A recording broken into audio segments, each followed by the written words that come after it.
अगर आप में हिम्मत है तो बीजेपी को मैं कहता हूं, चुनौती देता हूं कि बाकी सारी लोगों को छोड़ दो, आप सीधा आपके बैनर पर लगा दो कि बीजेपी के साथ जो 3 साथी पार्टी है वो ईडी, इनकम टैक्स और सीबीआई है, जिनके ऊपर भ्रष्टाचार के आरोप खुद भाजपा ने लगाए थे, उनको उन्होंने वॉशिंग मशीन में डालकर साफ सुथरा नहला धोला कर अपने मंच पर विराजित कर दिया। मैं आपको आह्वान करता हूं कि जहां से आप आए हुए हैं, आप जाओ, अपने घर पे जाओ, जहां भी जाएंगे गांव में जाओ, लेकिन एक नारा आपको देना होगा तानाशाही के खिलाफ, अब की बार भाजपा तड़ी पार, अब की बार भाजपा तड़ी पार। मंच पे उपस्थित सभी मान्यवर नेतागण और मेरे सामने लाखों की संख्या में उपस्थित मेरे देशभक्त, देशप्रेमी भाई और बहनों, हम सबको पता है कोई चुनावी रैली नहीं है। अपनी 2 बहनें हिम्मत से लड़ रही है। अगर बहन हिम्मत से लड़ रही है तो भाई कैसे पीछे रहेगा? और इसलिए हम सब दोनों अपनी जो बहनें हैं, कल्पना जी हैं, सुनीता जी हैं, आप चिंता मत करो, सिर्फ हमें नहीं, पूरा अपना देश, हिंदुस्तान आपके साथ में है। देश में जो स्थिति है मैं दोहराना नहीं चाहूंगा। कुछ दिन पहले आशंका थी कि क्या हमारा देश तानाशाही की ओर चल रहा है, लेकिन अब वो आशंका नहीं रही, अब वो सच्चाई है। अगर बीजेपी सरकार को ऐसे लग रहा होगा कि अरविंद जी को अरेस्ट किया, हेमंत जी को अरेस्ट किया तो लोग डर जाएंगे, लेकिन उनको आज तक पता नहीं, उन्होंने अपने देशवासियों को कभी पहचाना नहीं।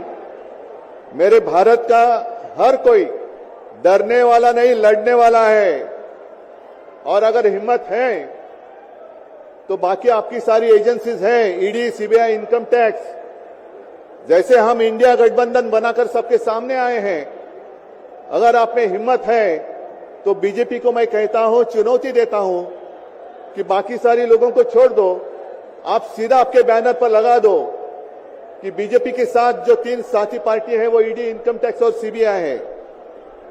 लेकिन अब समय आया है, कितने दिन तक हम उनकी आलोचना करते रहेंगे? अब तो उनका सपना ऐसा है कि 400 पार। मैं पूरे देश को आह्वान करना चाहता हूं कि एक व्यक्ति और एक पार्टी की सरकार देश के लिए खतरनाक हो गई है, और अब वो समय आया है कि एक पार्टी और एक व्यक्ति की सरकार नहीं चलेगी।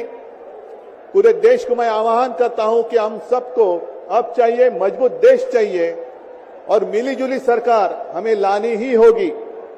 देश में जितने सारे प्रांत हैं, जितने सारे राज्य हैं, उनका सम्मान करने वाली सर्वतोमुखी सरकार अगर हम लाते हैं तो ही देश बच सकता है, नहीं तो फिर आपका सवाल है, आपका भविष्य आप किसके हाथ में देना चाहते हो?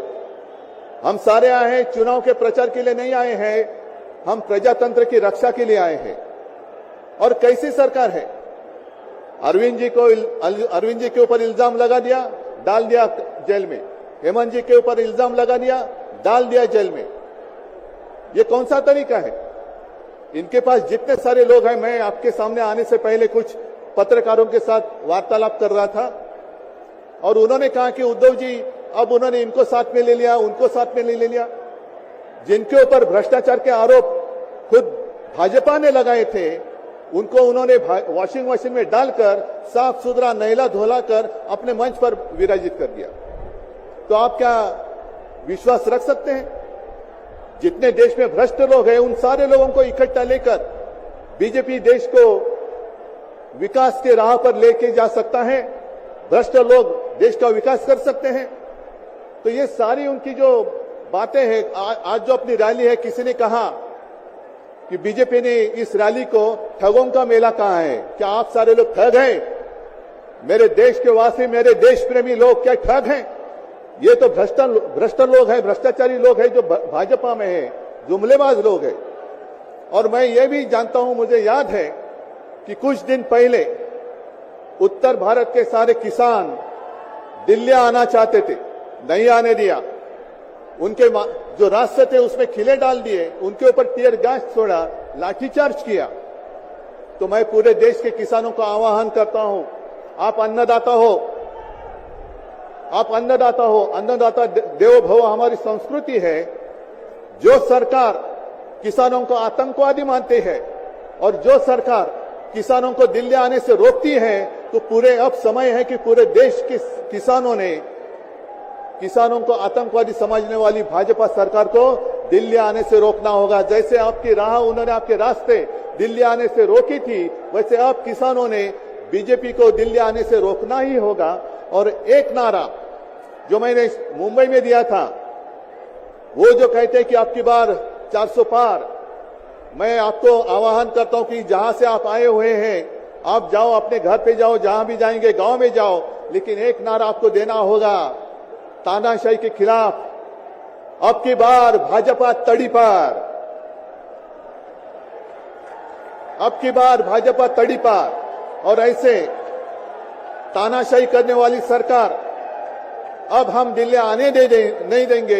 यही शपथ लेकर आगे हमें जाना होगा। और फिर से एक बार सुनीता जी, कल्पना जी, आप चिंता मत करो, पूरा देश आपके साथ है, आप लड़ाई जीतेगी और हम सब लड़ाई जीतेंगे, प्रजातंत्र जीतेगा। जय हिंद, जय महाराष्ट्र।